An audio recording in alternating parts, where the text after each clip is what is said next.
9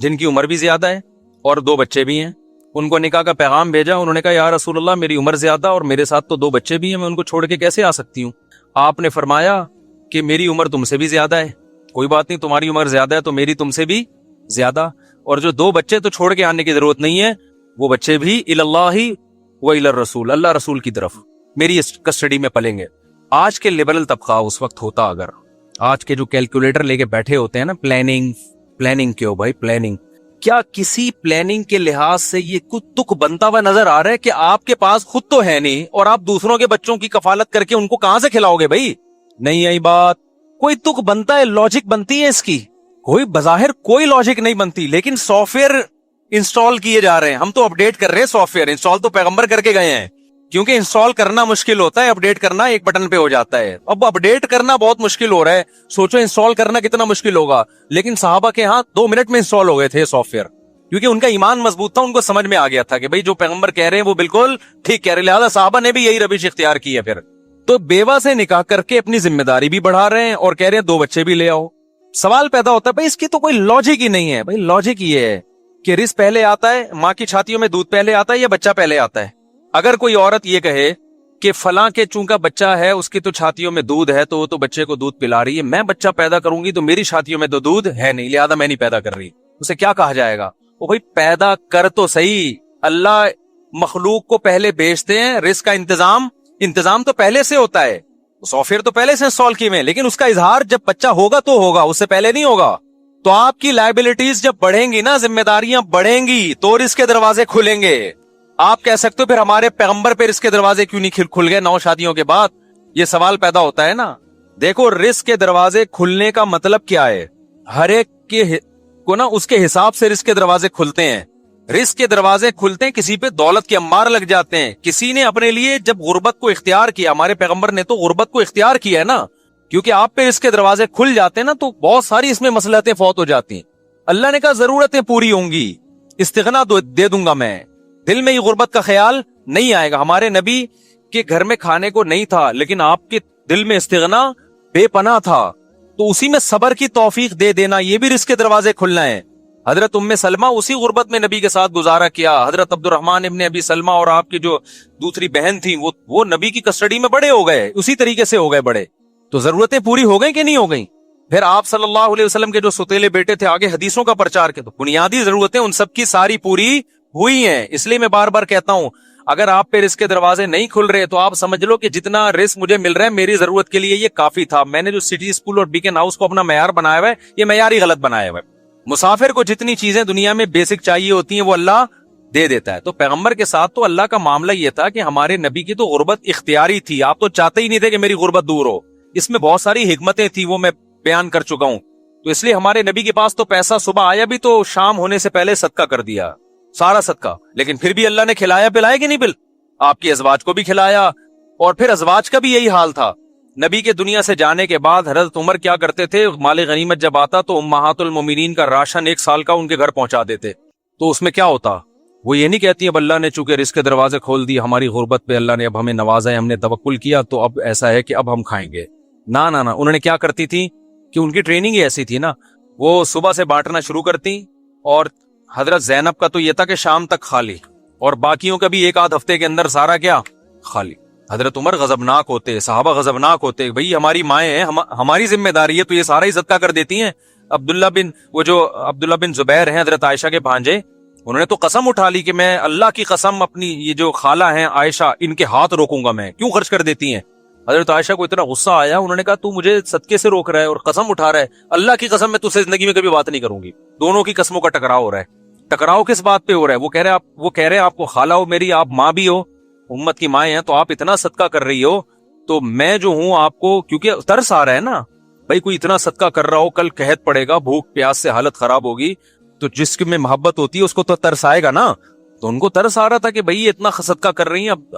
عبداللہ بن زبیر نے قسم اٹھا لی, اللہ کی قسم میں ان کے ہاتھ روکوں گا. انہوں نے کہا تو کون ہوتا ہے میرا ہاتھ روکنے والا, بھائی یہ تم کون ہوتے ہو, تو مجھے روک رہے ہو, میں اللہ کی قسم زندگی میں تم سے بات نہیں کروں. اب وہ دونوں کی قسمیں کیا چل رہی ہیں. اب وہ حضرت عائشہ کے بھانجے تھے, ان کو خیال ہوا کہ بھئی یہ اگر ناراض چلی گئیں تو میرا کیا بنے گا آخرت. تو وہ قسم بھول کے ان کو منانے میں لگ گئے, اتنا منایا کہ پھر حضرت عائشہ نے قسم توڑ کے کفارہ ادا کیا. پھر کفارہ بھی کیسا ادا کیا ہے؟ ہمارا تو کفارہ ہے نا 10 غریبوں کو 2 ٹائم کا کھانا. حضرت عائشہ نے کہا نہیں, پھر باندیوں پہ باندیاں خرید کے آزاد کرتی, موت تک باندیاں خریدتی آزاد کرتی.